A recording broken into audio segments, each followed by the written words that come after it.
Day 1026 of the Ukrainian War Map, also known as the Russo-Ukrainian War. Juzzie here, and today is another update as I take a simplified and down-to-earth approach to some of the most important happenings on the ground in Ukraine. So starting off, we'll take a look at those Russian losses, as currently Russia sits on more than 762,000 military personnel losses, representing an additional 1,280 losses in the past day.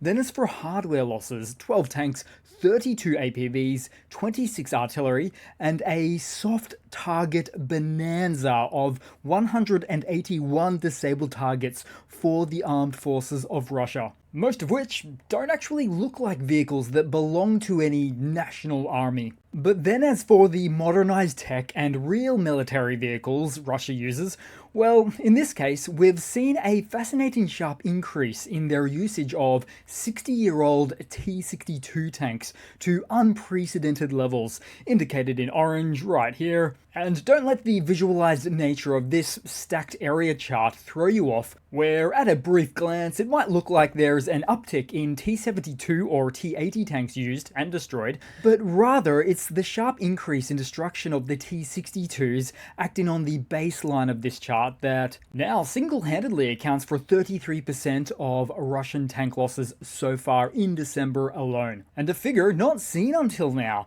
with the trend, as you can see right there, arguably increasing over time. Of course, Russia doesn't produce these tanks anymore, so instead it's salvaged or harvested parts from multiple Soviet T-62 tank stockpiles with little more than basic mechanical checks as opposed to full-blown refurbs that then get sent to the front lines, tantamount to a long-term, complete and irreversible demilitarization of a country that's stated that they've been seeking the demilitarization of their next-door neighbor, thereby serving as a form of ironic humor given that in June of last year, the Kremlin stated that the objective of Ukraine's demilitarization was mostly accomplished.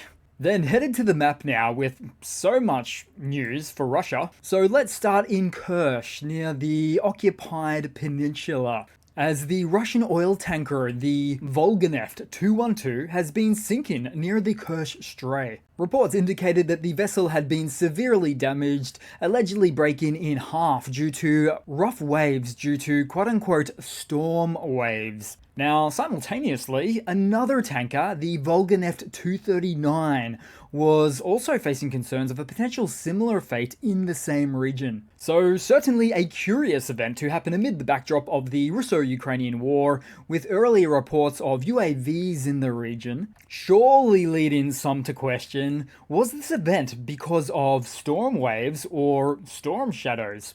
You decide. Then also in Russia, over the weekend in the Oryol region, the local oil refinery has been engulfed in flames for over 24 hours now, following a series of Ukrainian UAV strikes. Reports indicate that the situation is deteriorating, with fires continuing to spread. A second oil reservoir caught fire following the event later on. Meanwhile, residents were left witnessing the chaos, with many commenting on the striking resemblance to the current state of the Russian economy.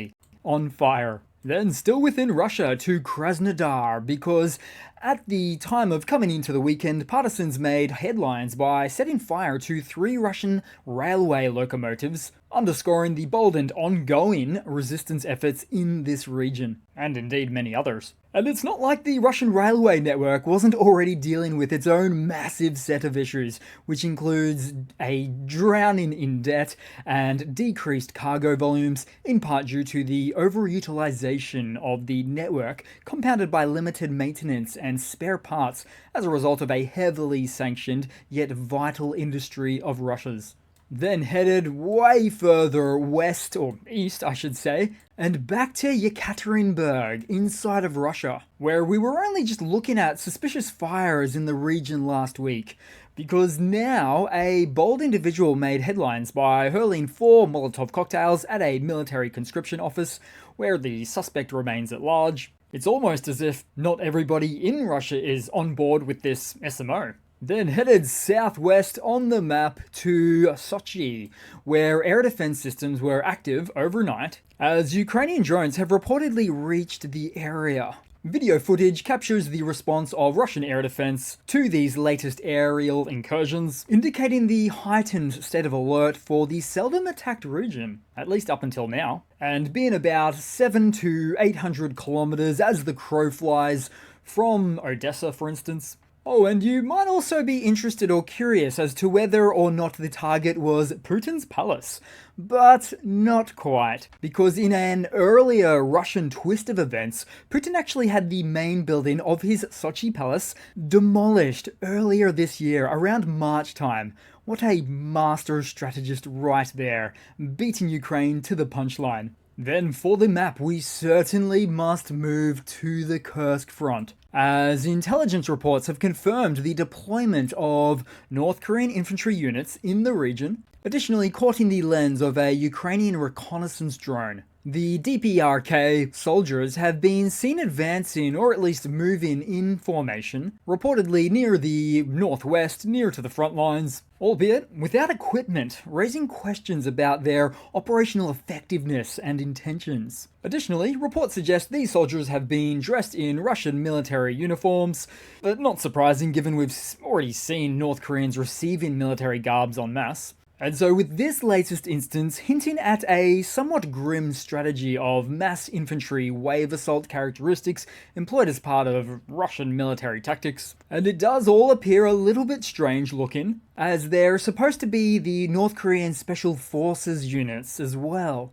Bit odd that they would move across open ground in that matter, in daylight no less. In fact, the uniforms don't even appear to be winter camo, and they look lost. Then add to that, given the apparent proximity to the front lines, these DPRK soldiers may actually be serving a much more sinister role for the Russian army, acting as mine layers or even anti-personnel mine detectors. As current, where it stands now is that it appears the soldiers' fate remains uncertain, as officials have not yet confirmed any further details regarding their presence or intentions in the region. Now, Russian internet troll farms took to social media to deny the event near instantly about being North Korean soldiers, as per usual, spreading doubt or sowing skepticism through comments like, "Still waiting for a verifiable video of North Korean soldiers," despite plenty of footage in all of its various forms existing now.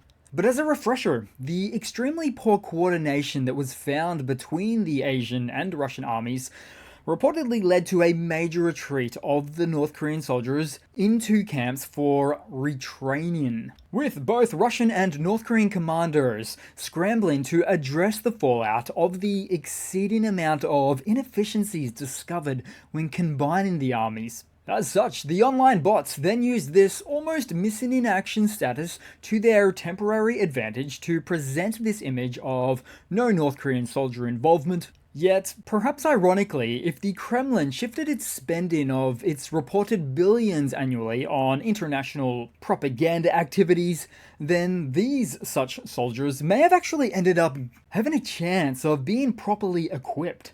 But even then, that's a bit of a reach. Then for the same region, in a rather bizarre yet repeated turn of events, North Korean soldiers were said to have opened fire on a Russian unit, leading to a friendly fire incident, reportedly eliminating 8 members of the Russian Chechen Akhmat unit. Ukraine's military intelligence suggests that this incident essentially stemmed from language barriers. Looks like they never got around to fixing those communication inefficiencies then. Then moving down the map to the Pokrovsk direction of the Donbass, where the Ukrainian Defense Forces launched a notable counteroffensive near the village of Peshana, compelling Russian troops to retreat. This operation shifted the front line, causing Russian positions to be lost just west of Shevchenko. Preliminary reports indicate that Ukrainian armed forces successfully re-entered Shevchenko and are continuing the assaults. Then headed to Zaporizhia, as Ukrainian intelligence and defense forces coordinated an operation in the region, targeting and destroying a Russian military supply train carrying 40 fuel tanks. The operation involved a strategic sabotage of the railway, followed by HIMARS strikes, significantly disrupting a key logistical supply route from Crimea to Russian forces in the occupied territory of Zaporizhia. Initially, the SBU organised a sabotage operation to blow up the tracks while the train with fuel tanks was moving near the village of Oleksievka. When it stopped and part of the tanks began to burn, the HIMARS MLRS entered the game. So the missiles hit the locomotive and the outer cars so that the enemy could not stretch the tanks to save the fuel. As a result, those 40 tank cars were destroyed, and an important railway line that supplied the Russian troops was put out of action for some time. Then taking a look around the map, because somewhere in the east we saw the destruction of a Russian tank somewhere in the Donetsk Oblast, but it's not just any tank, it's the majestic Soviet vintage Russian T-54 tank, as the 80-year-old tank faced its demise on the battlefield. And I would think it's also fair to question what's in those additional ERA bricks, which, given recent Russian examples we've seen, these ones may actually contain bricks. Then also in the east, and for something a little bit different, in fact somewhere in the north, we see the AFU's Area of Denial AGVs, or Autonomous Ground Vehicles, mine layers becoming a helpful companion, able to deploy the anti-tank TM62 mines. But if the mini model isn't your style, you can always instead opt for the Pro upgrade, like this recent mine layer that showcased its capabilities by dispensing 9 TM62 anti-tank landmines in a single operation. Then headed across to some news, and to some bit of a Russian hardware update of a sort. So in a recent move by the Russian government, a bill has been introduced into the State Duma that would permit the confiscation of civilian vehicles in the Kursk, Belgorod and Bryansk regions under the guise of enhancing defense efforts. Currently, security forces can only commandeer vehicles in emergencies. However, if this amendment passes, which in all likelihood it will, their military would then have this broader authority of theft to seize vehicle assets, which is a simple but important stepping stone to taking Russians' savings down the line, which has already been suggested by government officials.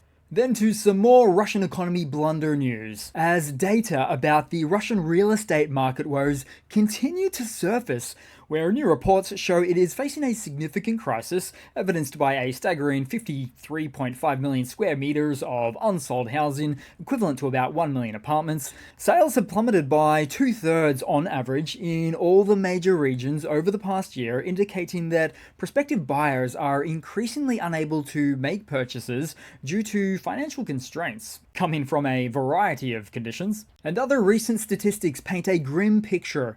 In November, housing construction saw a decline, with some regions experiencing catastrophic drops: 66% in the Moscow region, 39% in Moscow itself, and 57% in the Leningrad region. Even St. Petersburg is not spared, with construction activity down by 30%, as these high-profile areas struggle, leading to ripple effects that are expected to hit all Russian regions hard. With builder bankruptcies on the rise, experts predict that the fallout from the real estate collapse could outpace the economic turmoil seen in the 1990s, making it a period to remember, though not likely very fondly. Then headed across to a quick 5-second funny to round it all off for today, guys.